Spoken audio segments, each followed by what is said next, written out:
எல்லாருக்கும் வணக்கம்.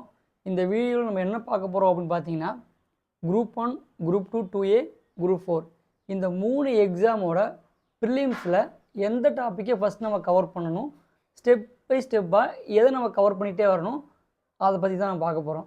இதில் பார்த்தீங்க அப்படின்னா நமக்கு 6 யூனிட் வந்து ஜிஎஸ்லேயும் 1 ஜென்ரல் தமிழாகவும் இருக்கும். ஜென்ரல் இங்கிலீஷ்னால் அது ஜென்ரல் இங்கிலீஷாக இருக்கும். நம்ம இப்போ ஜென்ரல் ஸ்டடீஸ் அதாவது ஜிஎஸ் பார்க்குறீங்க அப்படின்னா ஃபஸ்ட்டு நமக்கு சயின்ஸ் கொடுத்துருப்பாங்க. அது குரூப் 2, 2A, குரூப் 4 இதுக்கு பார்த்தீங்க அப்படின்னா வெறும் 5 மார்க்கும் ஜென்ரல் ஜாகிரஃபி அதாவது ஜாகிரஃபி 5 மார்க் அப்படின்னு இருக்குது. ஆனால் குரூப் 1 பார்த்தீங்க அப்படின்னா இந்த ரெண்டுக்குமே 10 மார்க் கொஸ்டின் அதாவது 10 கொஸ்டின் கேட்பாங்க. ஸோ இதை வந்து செகண்ட் ப்ரியாரிட்டியாக வச்சுக்குவோம். ஃபஸ்ட் நம்ம எதை படிக்கணும் அப்படின்னா பாலிட்டி. இந்தியன் பாலிட்டி பார்த்தீங்க அப்படின்னா 15 கொஸ்டின் வந்து குரூப் 2, 2A, குரூப் 4 கேட்குறாங்க. 40 கொஸ்டின் வந்து குரூப் 1 கேட்குறாங்க. அதனால் ஃபஸ்ட்டு பாலிட்டி வந்து நம்ம படிக்க போகிறோம். ஃபஸ்ட்டு பாலிட்டி படிக்கிறோம், அடுத்து எக்கனாமி படிக்கிறோம். எக்கனாமி பார்த்திங்க அப்படின்னா நமக்கு எக்கனாமி ப்ளஸ் தமிழ்நாடு கவர்மெண்டோட அட்மினிஸ்ட்ரேஷன் அதாவது தமிழ்நாடு நிர்வாகத்து ரெண்டு சேர்த்து 50 மார்க் வந்து குரூப் 1 கேட்குறாங்க. இதே குரூப் 2, குரூப் 4 பார்த்தீங்க அப்படின்னா இது 20 கொஸ்டின் கேட்குறாங்க.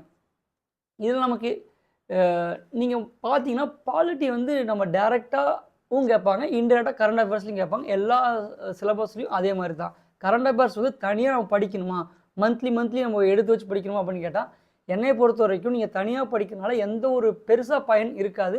நீங்கள் டெய்லி நியூஸ் பேப்பர் ரீடிங்கும் நம்ம சிலபஸ் ஓரியன்டாக நீங்கள் பார்த்தாலே போதுமானது. ரொம்ப டெப்த்தாக எதுவுமே நம்ம பார்க்க வேண்டிய அவசியம் இல்லை. யூனிட் 6ன்னு சொல்லக்கூடிய தமிழ்நாடு வரலாறு மற்றும் பண்பாடு, அதுக்கப்புறம் சமூகத்தில் ஏற்படுற மாற்றங்கள் அதாவது அரசியல் இயக்கங்கள் மூலியமாக சமூக மாற்றங்கள் அப்படின்னு ஒரு டாபிக் இருக்குது. அதை யூனிட் 8ன்னு சொல்லி ப்ரீவியஸ் அதாவது பழைய சிலபஸில் இருந்திருக்கும். இது குரூப் 1 பார்த்தீங்கன்னா 40 மார்க் கேட்குறாங்க. அதே குரூப் 2, குரூப் 4 20 மார்க். இப்போ நம்ம இதில் பார்த்தீங்க அப்படின்னா பாலிட்டியாக இருக்கட்டும், இந்த தமிழ்நாடு வரலாறு மற்றும் அந்த சமூக அரசியல் இயக்கங்களாக இருக்கட்டும், எக்கனாமி அண்டு தமிழ்நாடு அட்மினிஸ்ட்ரேஷன், இந்த 3ம் ரொம்ப ரொம்ப முக்கியம். இந்த 3ல் நீங்கள் உங்களுக்கு எது கன்வீனியண்ட்டாக இருக்கோ அதை ஃபஸ்ட் எடுத்துங்க. என்னோடய சாய்ஸ் பார்த்தீங்க அப்படின்னா நான் பாலிட்டி சொல்லுவேன். ஃபஸ்ட்டு பாலிட்டி படிக்கிறீங்க, பாலிட்டிக்கு அப்புறம் தமிழ்நாடு வரலாறு மற்றும் பண்பாடு படிக்கிறீங்க. இந்த தமிழ்நாடு வரலாறு பண்பாடு படிக்கும்போது பார்த்தீங்க அப்படின்னா சைடு பை சைடாக நீங்கள் தமிழ்நாடு நிர்வாகத்தை கொஞ்சம் கவர் பண்ணுங்கள்.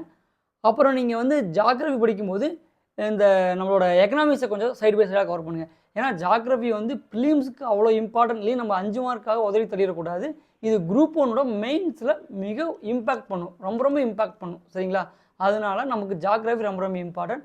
சயின்ஸ் அண்ட் டெக்குன்னு சொல்லி நம்ம மெயின்ஸில் இருக்குது. என்னோடய பர்சனல் இது சொல்கிறது தான். சயின்ஸ் வந்து கொஞ்சம் கடைசியாகவே நீங்கள் வச்சுக்கோங்க. ஃபஸ்ட்டு நீங்கள் அது உள்ளே கொண்டு வரணும் அவசியம் இல்லை. இதே மாதிரி டெய்லியும் மேக்ஸோட சிலபஸ் வந்து கோத்ரூ பண்ணுறது ரொம்ப அவசியம். நல்லா பார்த்துக்குங்க. ஃபஸ்ட்டு நீங்கள் பாலிட்டி முடிக்கிறீங்க, பெஸ்ட்டாக இருக்கும். செகண்ட் வந்து தமிழ்நாடு வரலாறு மற்றும் பண்பாடு முடிக்கிறீங்க. அதே சைடு பை சைடாக வந்து அந்த அரசியல் இயக்கங்களும் தமிழ்நாடு நிர்வாகத்தையும் முடிச்சிடுறீங்க. ஜாகிரஃபியும் எக்கனாமியும் சைடு பை சைடாக நீங்கள் பார்க்குறீங்க. இதெல்லாம் முடிச்சிட்டிங்க அப்படின்னா ஐஎன்எம்மும் ஹிஸ்ட்ரியும் இருக்குது. இதனால் கடைசியாக சொல்கிற நினைக்காதீங்க, இது ஆல்ரெடி நிறைய பேர் படிச்சிருப்பீங்க. ஸோ அதனால் இதை வந்து நீங்கள் சயின்ஸ் கூடயும் தமிழ் கூடயும் கம்பைன் பண்ணி இதை படிங்க. ஸோ எல்லா எவ்ரி டாப்பிக்கும் ரொம்ப இம்பார்ட்டன்ட் தான். இதில் வந்து இது படிக்க வேண்டாம் அது படிக்கணும்னு சொல்கிறதுக்கு இல்லை. ஆனால் நீங்கள் ஃபஸ்ட்டு பாலிட்டி கவர் பண்ணுறீங்க, தமிழ்நாடு நிர்வாகத்தை கவர் பண்ணுறீங்க. நீங்கள் தமிழ்நாடு படிக்கும்போது அந்த அரசியல் இயக்கங்களும் அந்த சோசியல் இயக்கமும் படிக்கும்போது நீங்கள் ஐஎன்எம்குள்ளே போயிட்டு தான் வெளியே வருவீங்க. அதனால கடைசியாக நான் ஐஎன்எம்மையும் இந்த ஹிஸ்ட்ரியும் சொல்கிறேன். ஏன்னா ஹிஸ்ட்ரியில் வந்து முன்னாடி அதிகமாக கொஸ்டின் கேட்டுருந்தாங்க, அதுக்கு ஒரு ஸ்ட்ரக்சர் இல்லாதனால இப்போ கொஞ்சம் வினாக்கள் வர்றது கம்மியாக தான் இருக்குது.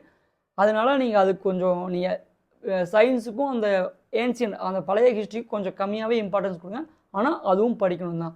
ப்ரிலிம்ஸை பொறுத்த வரைக்கும் ஒரு மாதிரி இருக்கும், மெயின்ஸை பொறுத்த வரைக்கும் ஒரு மாதிரி இருக்கும். அதனால் எல்லா டாப்பிக்கும் உங்களுக்கு மெயின்ஸுக்கு கை கொடுக்கும். ஸோ எதையும் உதறி தள்ள வேண்டாம். All the best for next வரப்போகிற எல்லா எக்ஸாமும் குரூப் 1, குரூப் 2, குரூப் 4 வரிசையாக வரப்போகுது. நம்ம வீடியோவை ஃபாலோ பண்ணுங்கள், சப்ஸ்கிரைப் பண்ணுங்கள், சப்போர்ட் பண்ணுங்கள். நன்றி, வணக்கம்.